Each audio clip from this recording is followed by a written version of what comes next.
నా ప్రియ సంగమా, Jesus calling ministry మహిమగల సంఘానికి చేరి వచ్చిన నా ప్రియ సంగమా, మీ అందరికీ నా హృదయపూర్వక ధన్యవాదాలు తెలియపరుస్తున్నాను. బాగున్నారమ్మా? బాగున్నారా? చాలా మంచిది.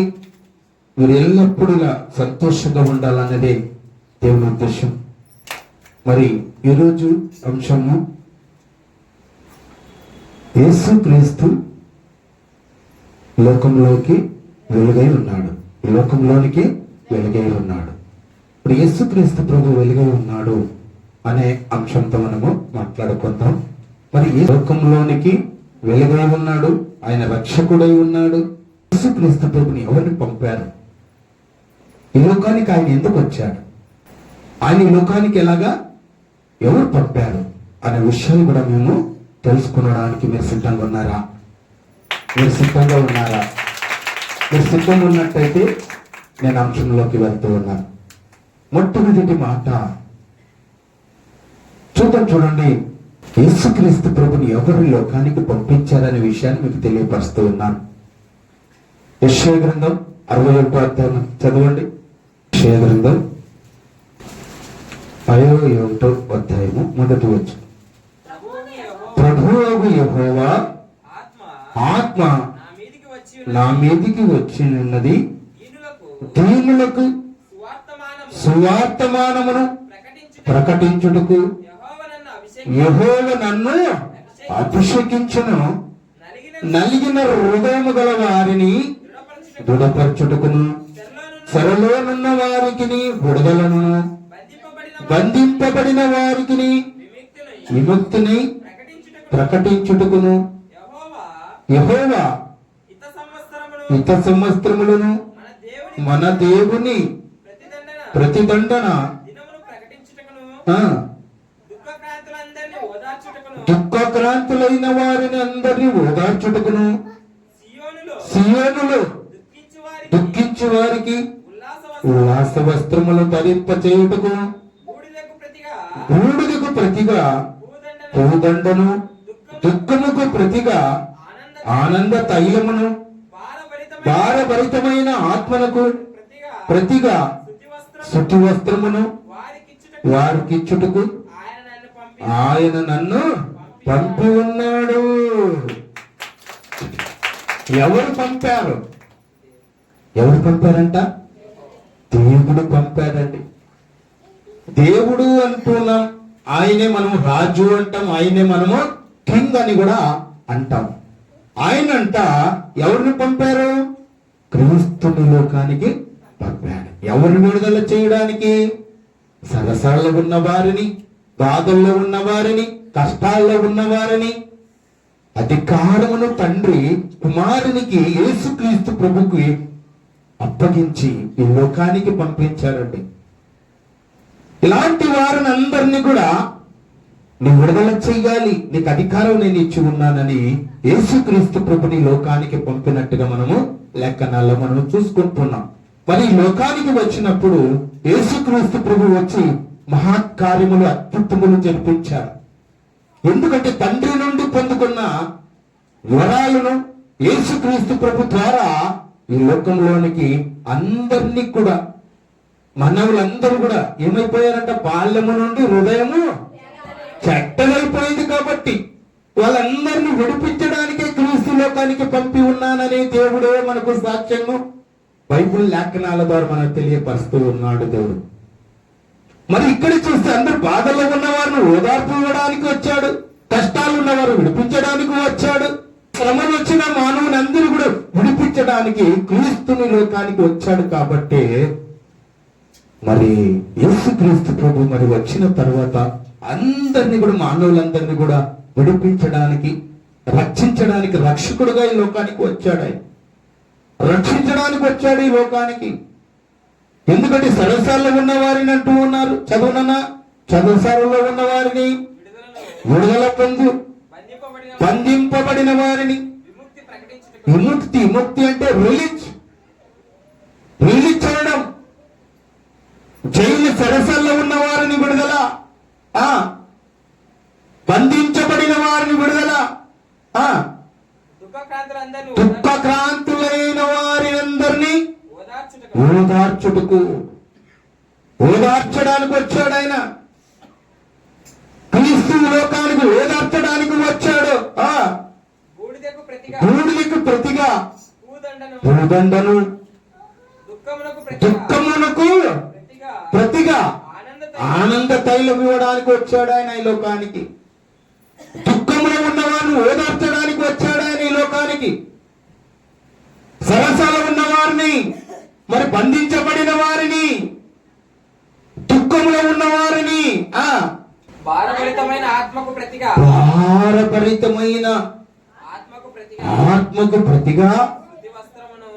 ఉపవస్త్రమును వారికి ఇచ్చుటకు వచ్చాడు ఈ లోకానికి. ఎవరు పంపారంట? దేవుడే కన్న తండ్రి పంపాడు ఈ లోకానికి క్రీస్తును. మరి ఇంకొక మాట మనం చూసుకుందాం, అక్కడ చూద్దాం. చూడండి దేవుడు ఎలాంటి వాడో మనం చూద్దాం. యోహాను సువార్త 3:16 యోహాను సువార్త 3:16 దేవుడు లోకమును ఎంతో ప్రేమించనట, కాగా ఆయన అతిథియు కుమారుని పుట్టిన వాని యందు విశ్వాసముంచి ప్రతి వాడు భూమిపైన మానవులందరూ ప్రతి వాడు యేసుక్రీస్తు ప్రభువుని మీద విశ్వాసం ఉంచిన వారు నశింపక నిత్య జీవమును పొందునట్లు ఆయన అనుగ్రహించి ఉన్నాడు. నిత్య జీవమును పొందాలంటే యేసుక్రీస్తు ప్రభువుని విశ్వసించాలి, ఆయన మీద విశ్వాసం ఉంచాలి. ఈ ప్రపంచంలో ఉన్న మానవులందరూ కూడా యేసుక్రీస్తు ప్రభుని విశ్వాసం ఉంచాలి. దేవుడు రాకడలో ఈ లోకానికి రెండవ రాకడ వచ్చినప్పుడు ప్రతి మోకాలు ఊరించి తండ్రి అని మొరపెట్టాలని లేఖనాల్లో ఉన్నది. లేఖనాలు నెరవేర్చడానికే క్రీస్తు రాబోతూ ఉన్నాడు. యేసుక్రీస్తు ప్రభు లోకానికి వచ్చినప్పుడు ఎంతో ప్రేమించాడంటే ఈ లోకాన్ని. అందుకే సరసాలు ఉన్న వారిని విడుదల, దుఃఖంలో ఉన్న వారికి విడుదల, శ్రమలో ఉన్న వారికి విడుదల, ఆత్మ భారమైన వారికి విడుదల ఇవ్వడానికే క్రీస్తు లోకానికి వచ్చాడనే సత్యాన్ని మీరందరూ తెలుసుకోవాలని మనవి చేస్తూ ఉన్నాను. ఆయన రక్షకుడు, మిమ్మల్ని అందరూ రక్షించడానికి రక్షకుడుగా వచ్చాడు. అద్వితీయ కుమారుడికి ఈ లోకానికి పుట్టి ఉన్నాడనే సత్యాన్ని అనేక మందికి మీరు ఇక్కడ నేర్చుకుని బయట వెళ్ళిన తర్వాత సువార్త ప్రకటించే వ్యక్తిగానే ఉండాలని తెలియపరుస్తూ ఉన్నాను దేవుని మాటలు. ఇది రెండో మాటగా దేవుడు ప్రేమించాడు కాబట్టి క్రీస్తుని లోకానికి నశించిపోకూడదు. నా బిడ్డలు, నా స్వరూపము నుండి వచ్చిన వారి లోకానికి, నాలో నుండి లోకము తన కుమారుని ద్వారా రక్షణ పొందుటకే కానీ లోకమునకు తీర్పు తీర్చడానికి ఆయన రాలేదు. క్రీస్తు ఆయనను లోకములోనికి పంపెను. చదువునా? లోకంలోనికి లోకము తన కుమారుని ద్వారా అంటే క్రీస్తు ద్వారా రక్షణ ప్రజలందరూ కూడా భూమిపైన ఉన్న మానవులందరూ కూడా రక్షణ పొందుటకే కానీ లోకములోనికి తీర్పు తీర్చడానికి ఆయన రాలేదండి. లోక వార్తలు చెప్పడానికి రాలేదైనా, ఈ లోకము గురించి చెప్పడానికి రాలేదైనా, పరలోక రాజ్యం గురించి తెలియపరచడానికి వచ్చాడు. మిమ్మల్ని నశించిపోయే ఆత్మను రక్షించడానికి వచ్చాడు. నిన్ను రక్షించి విడుదలనిచ్చి మిమ్మల్ని బంధించిన వారిని, సరసల్లో ఉన్న వారిని, బంధింపబడిన వారిని అందరూ కూడా విడిపించి పరలోకానికి ఇవ్వాలని, పరలోక రాజ్యాన్ని మీకు చూపించాలని ఆయన నేనే మార్గం, నేనే సత్యం, నేనే జీవం, నా ద్వారా తప్ప తండ్రి వద్దకు ఎవరు చేరలేరు. క్రీస్తునామము ప్రతి ఒక్కరూ విశ్వసించితేనే మోక్ష మార్గం అండి. అందుకే లోకానికి వచ్చాడు ఆయన. అందుకే లోకానికి వచ్చాడు, రక్షించడానికి వచ్చాడు ఆయన. రక్షించడానికి రక్షకుడుగా ఈ లోకానికి పుట్టి ఉన్నాడు, వచ్చి ఉన్నాడు. అక్కడ చూద్దాం, చూడండి ఆయన ఏమై ఉన్నాడో, క్రీస్తు ఏమై ఉన్నాడు. మరి ఇక్కడ ముందు మాటలు మనం తెలుసుకున్నాం, రెండు మాటలు కూడా మనం తెలుసుకున్నాం. మూడో మాటలు కూడా యోహాను సువార్త 1:9-10 మనకు ఒక మాట మనకు క్లారిటీ వస్తుంది. చూద్దాం, చూడండి. నిజమైన వెలుగు ఉండెను, అది లోకమునకు వచ్చెను, ప్రతి మనిషిని వెలిగించుతున్నది. ప్రతి మనిషిలో వెలుగున్నది. ప్రతి మనిషికి భూమిపై ఉన్న మానవులందరికీ కూడా ఏమై ఉన్నారట? క్రీస్తు వెలిగించబడే ఉన్నాడు. వెలిగించబడే ఉన్నాడు ఆయన. ఇది మూడో మాటగా మనం తెలుసుకున్నాం. నాలుగో మాట కూడా చూద్దాం. చూడండి, యేసుక్రీస్తు నిజమైన వెలుగు అయి ఉన్నాడు. ఆ వెలుగే లోకమునకు వచ్చును, మనుషుల్లో అందరూ కూడా వెలిగించబడిననే మాట మూడో మాటలో మనం తెలుసుకున్నాం. నాలుగో మాటలో కూడా మరి వెలుగును అక్కడ చూద్దాం. చూడండి, యోహాను సువార్త అక్కడ 3:19 చదవమ్మా. ఆ తీర్పు ఇదే, వెలుగు లోకములోనికి వచ్చును గాని తమ క్రియలు చెడ్డమైనందుకు. ఏమంట? మనుషులు బాల్యము నుండి ఏమైపోయింది? హృదయం చెడ్డదైపోయింది. చదువునా, ఈ లోకములోనికి వెలుగు వచ్చును గాని తమ క్రియలు మానవుని క్రియలు చెడ్డమైపోయాయట.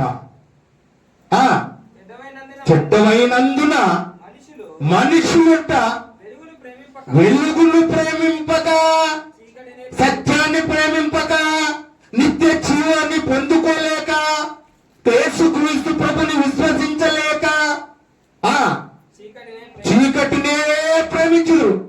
చీకటినే ప్రేమిస్తూ ఉన్నారు. ఈ ప్రకృతి కలగజేసిన, సృష్టి చేసిన సృష్టికర్తను మర్చిపోయారు. ఈ సృష్టిని ఎప్పుడు చేస్తూ ఉన్నారు? ఈ మానవులు భ్రష్టులైపోయారు. భ్రష్ట మనసుకు అప్పగించే రోజులు దగ్గర పడుతూ ఉన్నాయి.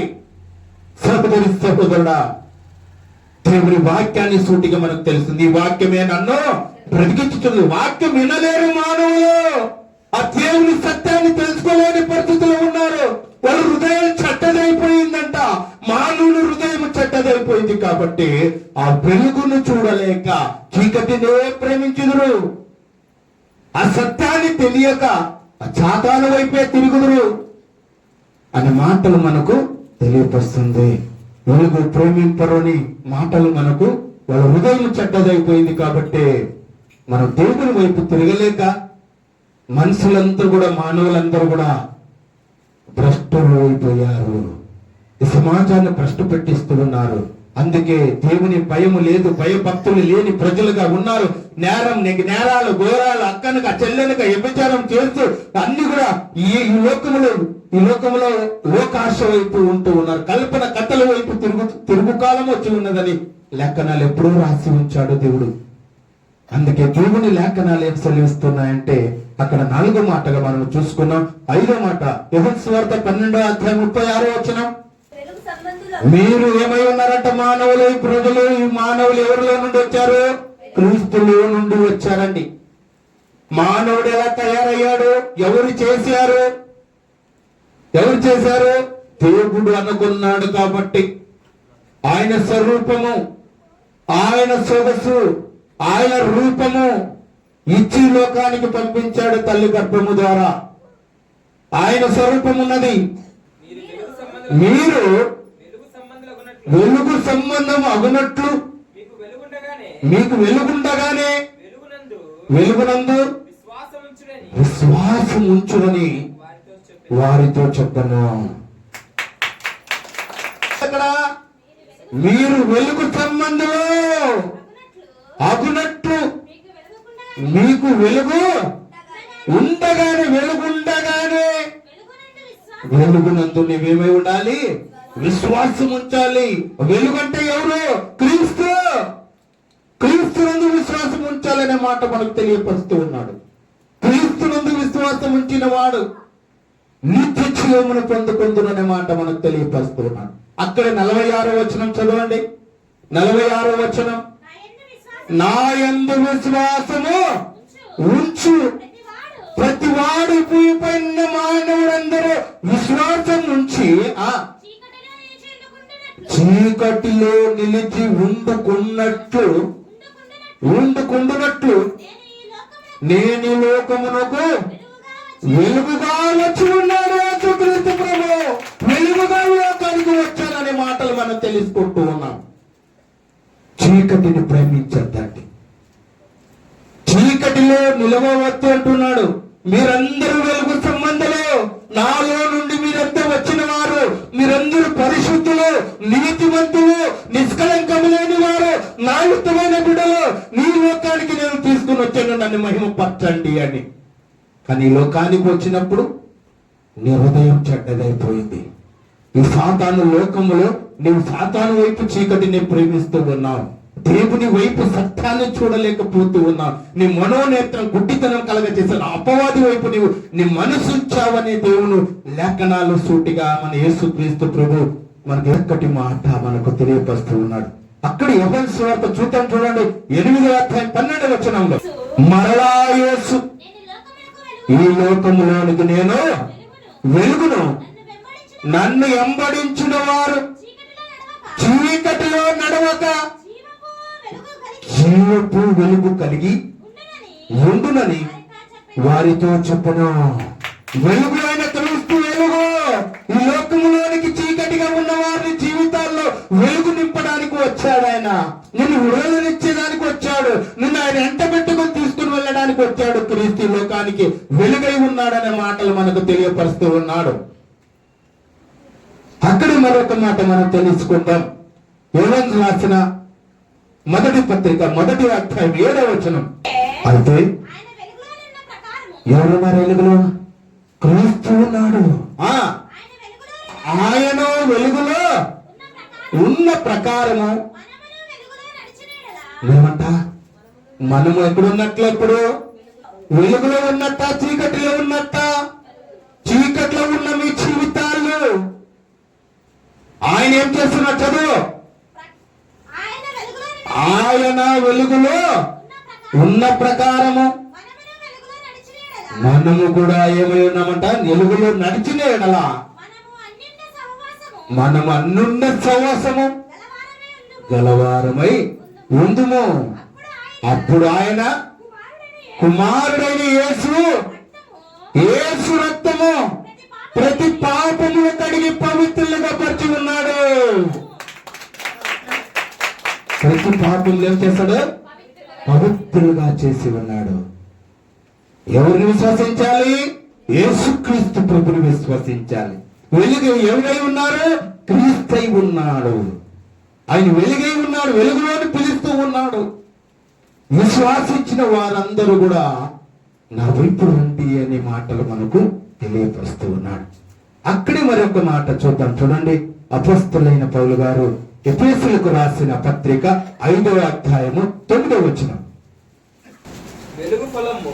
వెలుగు ఫలము సమస్త విధములైన మంచితనము. నీతి అంట, సత్యమును. నీతి అంటే ఏంటంట? నీతి అంట సత్యము వాటిలో కనపరచుచున్నాడు. సత్యం ఎలాంటిదంట? సత్యం ఎలాంటిదంట? నీతిమంతులుగా చేసేది సత్యం. సత్యం వైపు నువ్వు నిలబడాలని దేవుడు కోరుతూ ఉన్నాడు. యేసుక్రీస్తు ప్రభు పాపలను రక్షించడానికి యేసు రక్తము ప్రతి పాపము కడిగి పవిత్రులు పరచననే మాటలు మనం విన్నాం. ఇక్కడే మాట విన్నాం. నీతి అంట సత్యమును, సత్యము వైపు నిన్ను వెలుగు ఫలము సమస్త విధములైన మంచితనం అంట. నీతి అంట సత్యమును వాటిలో కనపడుచున్నది. సత్యం వైపు నువ్వు తిరగాలి, సత్యం వైపు నువ్వు ఉండాలని క్రీస్తు మనతో మాట్లాడుతూ ఉన్నాడు. అక్కడ దానియేలు చూడండి. దానియేలు 12వ అధ్యాయము 3వ వచనం. బుద్ధిమంతుడైతే, ఇంతవరకు నీ వాక్యం విన్న బిడ్డలారా, మీరు బుద్ధివంతులైతే, మీరు జ్ఞానవంతులైతే, మీరు సత్యం వైపు చూసినట్టయితే, మీరు క్రీస్తును అడుగుజాడలో నడిచినట్లయితే ఆకాశ మండలములోను జ్యోతుల్లో పోలిన వారై ప్రకాశించుదురు. మీరు జ్యోతులుగా ఉండాలని దేవుని ఉద్దేశం అండి. యేసుక్రీస్తు ప్రభు మీరు జ్యోతులుగా కనపడాలి. మీరు ఆకాశం వైపు చూడండి. ఆకాశములో సూర్యచంద్రులు ఎలా అయితే మెరుస్తూ ఉన్నాయో అలాంటి జ్యోతులుగా మీరు కనపడాలంటూ ఉన్నాడు దేవుడు. మీరు జ్యోతులై ఉండాలి, ఈ లోకానికి వెలుగై ఉన్నారు, మీరు ఈ లోకానికి ఉప్పై ఉన్నారు అని దేవుడు సూటిగా క్రీస్తు ద్వారా మనకు తెలియపరుస్తున్నాడు. మరి మీరు దరిద్రులుగా ఉండకూడదు అంటున్నాడు ఆయన, సోమరిపోతులుగా ఉండకూడదు అంటున్నాడు ఆయన. మీరు సత్యం తెలియక చీకటిని ప్రేమించకూడదు అంటున్నాడు. సత్యం వైపు నువ్వు తిరగాలి, క్రీస్తు వైపు తిరగాలి, యేసు క్రీస్తు ప్రభునందు విశ్వాసం ఉంచాలని దేవుడు కోరుతూ ఉన్నాడు. ఈ లోకానికి జ్యోతులు కనపడాలంటున్నాడు.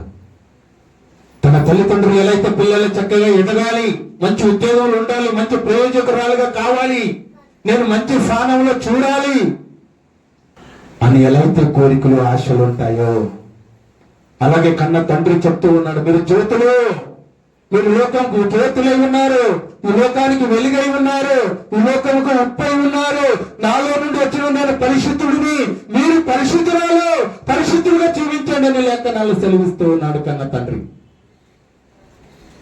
మరి అక్కడ ఇంకొక మాట మనం 10వ వచనం చదువమ్మా.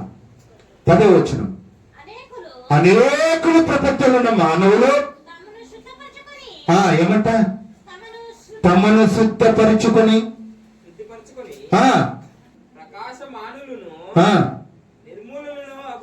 నిర్మూలము అగుదురు.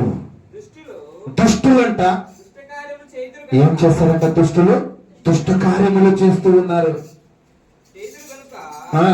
ఏ దుష్టుడును ఈ సంగతులను ఏ సంగతులంట? క్రీస్తు చెప్పే మాటలు ఏ సత్యము వైపు తిరగక ఈ సంగతులు, యేసుక్రీస్తు ప్రభు చెప్పిన మాటలను సంగతులను వినుకున్నట్టు ఉన్నవారు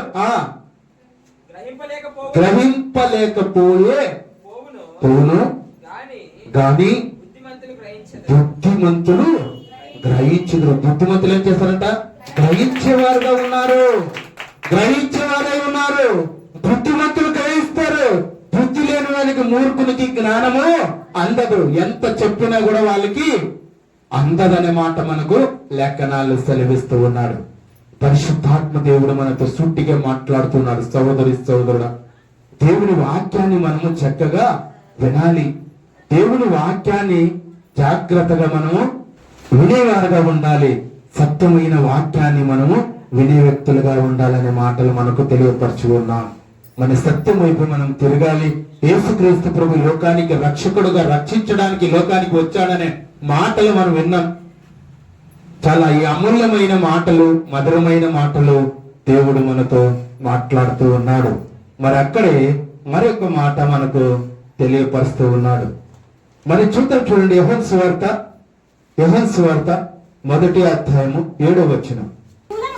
అతని మూలముగా ఏమంట? అతని మూలముగా అందరూ విశ్వసించినట్లు అతడు ఆ వెలుగును గూర్చి సాక్ష్యం ఇచ్చుటకు సాక్షిగా వచ్చును. సాక్ష్యం ఇచ్చడానికి సాక్షిగా వచ్చి ఉన్నాను అనే మాటలు మనం తెలుసుకుంటున్నాం. ఎవరు సాక్షులు? ఎక్కడంట? ఎవరు సాక్షులు? యేసుక్రీస్తు ప్రభు లోకానికి ఏమై ఉన్నాడు? వెలుగై ఉన్నాడు, సాక్షి ఉన్నాడు. యోహాను ద్వారా మనము తెలుసుకుంటున్నాం ఈ మాటలు. అర్థమైందా? మరి మరొక మాట మీకు చాలా అమూల్యమైన మాట. దేవుడు సాక్షి ఈ లోకానికి ఉన్నాడు. క్రీస్తును పోలి ఆయన ఈ లోకానికి రావడం, యేసుక్రీస్తు ప్రభు లోకానికి రావడం, అలాగే మరణించడం, తిరిగి మృత్యుంజయుడై లేవడం, ఈ 3 జరగలేకపోతే క్రైస్తవమే లేదండి. లేదు. యేసుక్రీస్తు ప్రభు లోకానికి వచ్చాడు, రక్షించాడు, మరి రక్షకుడిగా ఈ లోకానికి వచ్చాడు, మరి మరణించాడు, అలాగే మృత్యుంజయుడై లేచాడు.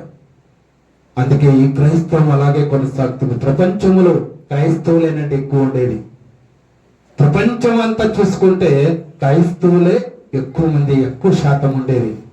మొట్టమొదటి మాట మరొకసారి మనం గుర్తు చేసుకుందాం. మరి యేసుక్రీస్తు ప్రభు లోకానికి సర్వ అధికారములు ఆయనకి ఇవ్వబడి ఉన్నదనే మొట్టమొదటి మాట విన్నాం. రెండో మాట, దేవుని ఈ లోకాన్ని ఎంతగానో ప్రేమించాడనే మాట రెండో మాట.